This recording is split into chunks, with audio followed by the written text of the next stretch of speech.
I sold your house. My mother-in-law's smug voice crackled through my phone. Julia needs a proper home to start her life with Daniel, and you clearly don't deserve this place. I stood in the makeshift medical tent in rural Guatemala, where I'd been volunteering for the past 3 weeks, and felt an odd sense of calm wash over me. After 8 years of marriage to Daniel, Margaret's attempts to undermine me have become almost predictable. That's interesting, I replied, keeping my voice steady as I organized medical supplies. And how exactly did you manage that? Daniel gave me power of attorney while you're off playing hero in whatever third world country you're in, she said, her satisfaction evident. The papers are already signed. Julia and Daniel will move in next week. Don't bother coming back. There's nothing here for you anymore. I couldn't help but smile, though Margaret couldn't see it. Well, good luck with that. I hope everything works out exactly as it should. My calm response clearly threw her off. What's that supposed to mean? She demanded, her voice sharp. You've lost, Amanda. Just accept it with some dignity. I ended the call and took a deep breath, looking out at the mountains surrounding our medical camp. The irony of the situation wasn't lost on me. 3 weeks ago, I left for this medical mission knowing my marriage was in trouble, but I hadn't expected Margaret to make such a bold move. Daniel, my husband of 8 years, had been distant for months, working late at his architectural firm, coming home with perfume on his clothes that wasn't mine. I found receipts for expensive restaurants I'd never been to, heard whispered phone conversations that ended abruptly when I entered the room. Then came Julia, his new assistant, 24 and fresh out of college, with her perfect smile and seemingly innocent questions about our marriage. But Margaret, she'd been working against me from day one. From the moment Daniel brought me home 8 years ago, she'd made it clear I wasn't good enough for her precious son. Never mind that I was a successful emergency room doctor, that I'd worked my way through medical school, that I'd saved lives. To Margaret, I was just the woman who took her son away. What Margaret didn't know, what none of them knew, was that I'd been prepared for something like this. 6 months ago, when I first suspected Daniel's affair, I'd visited my family lawyer, Eleanor Chen. We'd spent hours going over my options, securing my assets, and most importantly, protecting the house that had been in my family for generations. The house. My grandfather had built it with his own hands in 1960, a beautiful Victorian-style home overlooking the city. He passed it down to my father, who'd given it to me when I finished medical school. It was my sanctuary, my heritage, and apparently the perfect target for Margaret's latest scheme to get rid of me. I pulled out my phone again and dialed Eleanor's number. She answered on the second ring. It's happening, I said simply. Margaret just called to tell me she sold my house. Says Daniel gave her power of attorney. Eleanor's laugh was sharp and satisfied. Did she now? And I assume this power of attorney document materialized out of thin air, since we've had Daniel's actual power of attorney locked in my safe for the past 5 months. Apparently so, I replied, feeling a wave of gratitude for my lawyer's foresight. She says the papers are signed and Julia's moving in next week. Well, Eleanor said, and I could hear her typing in the background. I've just sent emails to the police, the county recorder's office, and RPI. Any attempt to sell that house without your signature is fraud, and we've got everything documented. Would you like me to proceed with pressing charges? I thought about Margaret's smugness, about Daniel's betrayal, about Julia's innocent act. Yes, I said firmly. It's time they learned actions have consequences. Consider it done, Eleanor replied. And Amanda.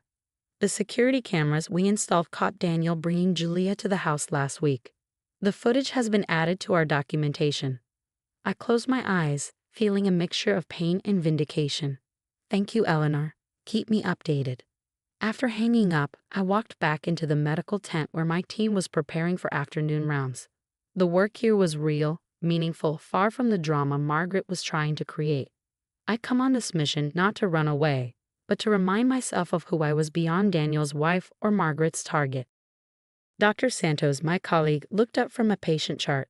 Everything okay, Amanda? You look like you just got some interesting news. I smiled, thinking about the storm that was about to hit back home. Just my mother-in-law being her usual self. Nothing I can't handle. Ah, family drama, he nodded knowingly. Sometimes the best medicine is distance. And documentation, I added, making him laugh. As I turned my attention back to our patients, I couldn't help but wonder what Margaret's face would look like when she realized exactly what she'd done. The house wasn't just protected legally. It was part of a historic trust, meaning any sale would have to go through a board of trustees. Trustees who, coincidentally, included Eleanor and my father's oldest friend, a retired judge. Margaret thought she was finally getting rid of me, giving my home to Daniel's young mistress. Instead, she was about to learn a valuable lesson about underestimating the wrong person. I almost felt sorry for what was coming. Almost. 2 days after Margaret's call, my phone started buzzing with frantic messages. I was suturing a young boy's arm when the first wave came through. "Amanda, we need to talk right now." "Daniel. This is ridiculous. Answer your phone." "Margaret. You're making a huge mistake. Unknown number, probably Julia." I finished the sutures, carefully bandaged the wound, and stepped outside the tent to check my voicemail. Eleanor had left a message that made me smile. "The police just arrested Margaret for attempted real estate fraud. She tried to file forged documents with the county recorder's office. Daniel's claiming he knew nothing about it, but our PI's footage shows him entering the office with her last week. They're both in quite a mess. Call me when you can." I sat down on a wooden bench outside the medical tent, watching the sunset paint the mountains in shades of orange and pink. Another message came through, this one from my father's friend Judge Thompson. "Your grandmother would be proud, Amanda. Margaret tried to push this sale through the historic trust board today.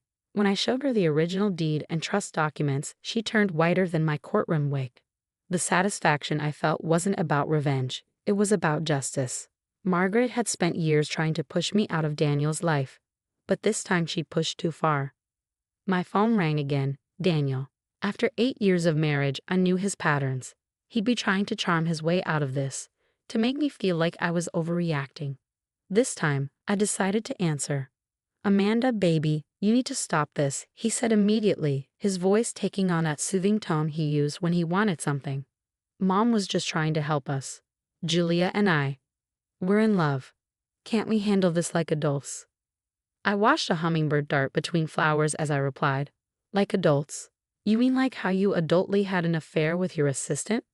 Or how you adultly let your mother try to steal my family home?" "I didn't know she was going to do that," he protested weakly. "Really? So you weren't with her at the county recorder's office last week?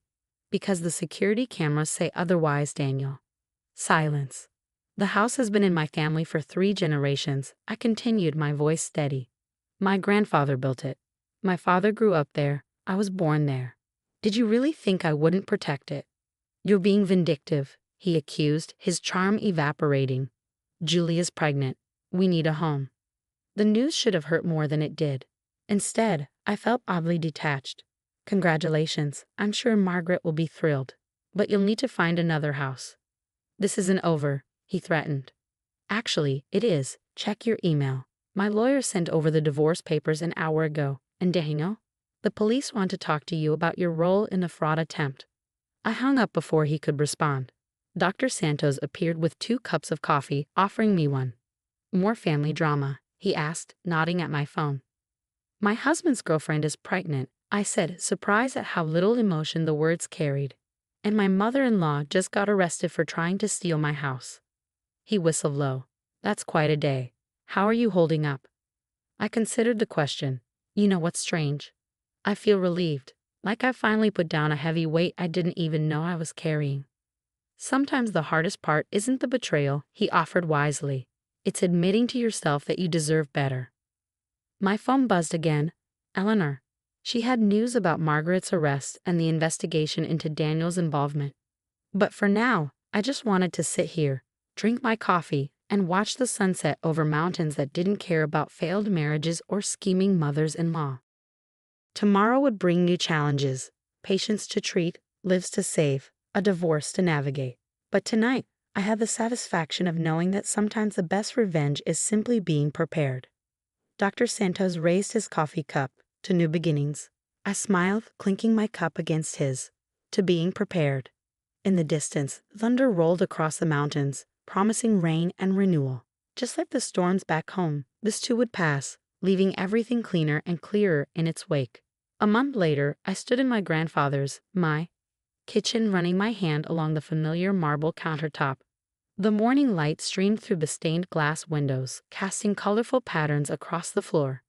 The house felt different now, cleaner somehow, as if Margaret's scheme had washed away the last traces of unhappiness that had lingered here.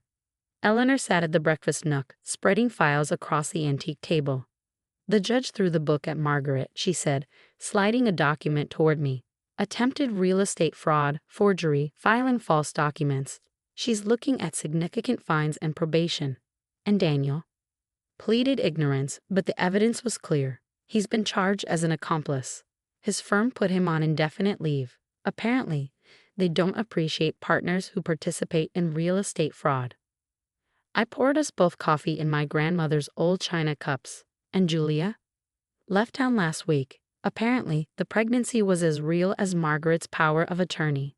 Eleanor's eyes twinkled with barely suppressed amusement. "She found another job in Seattle."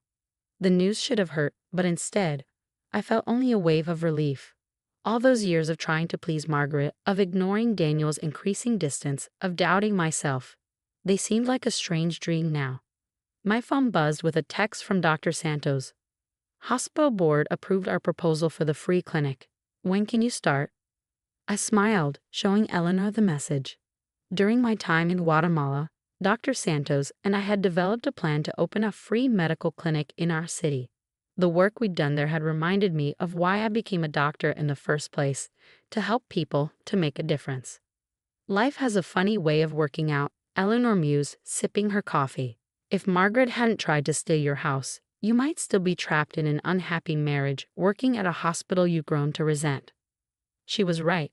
The past month had brought more than just legal victories, it had brought clarity. I'd resigned from my old hospital position, excited to start fresh with a clinic project. The house, once a source of tension with Daniel and Margaret, had become my sanctuary again. A knock at the door interrupted our conversation. Through the stained glass, I recognized Margaret's silhouette. Eleanor raised an eyebrow, but I nodded. It was time to face this. Margaret looked smaller somehow, less intimidating than I remembered. Her perfectly coiffed hair couldn't hide the strain in her face. "Amanda," she said stiffly, "I came to apologize." I gestured for her to sit on the porch swing where my grandfather used to tell me stories. She perched on the edge, clearly uncomfortable. "I was wrong," she continued, the words seeming to physically pain her. I thought I was protecting Daniel, but I destroyed everything instead." "You never gave me a chance," I said quietly. "From the day we met, you decided I wasn't good enough." She looked out at the garden, where my grandmother's roses still bloomed. "No, I was the one who wasn't good enough. I couldn't accept that Daniel had found someone successful, independent. It reminded me of everything I'd given up to be the perfect wife and mother." The honesty surprised me, but it changed nothing. "I hope you find peace, Margaret, but I think it's best if we don't see each other again." She nodded, standing slowly. "The house, it's beautiful. I see now why you fought so hard to protect it." "It's not just about the house," I replied. "It's about standing up for yourself, about not letting others decide your worth." After she left, I returned to the kitchen where Eleanor waited. "You okay?" she asked. "Better than okay," I smiled. "I'm free." Looking around the house, I saw not just my grandfather's legacy, but my own future. The front room would make a perfect waiting area for the clinic's overflow patients. The large basement could store medical supplies. This house, which Margaret had tried to take from me, would help me give back to others. Dr. Santos was right. Sometimes the hardest part isn't the betrayal. It's admitting you deserve better. But standing here, in my grandfather's house, surrounded by generations of love and strength, I knew I finally learned that lesson.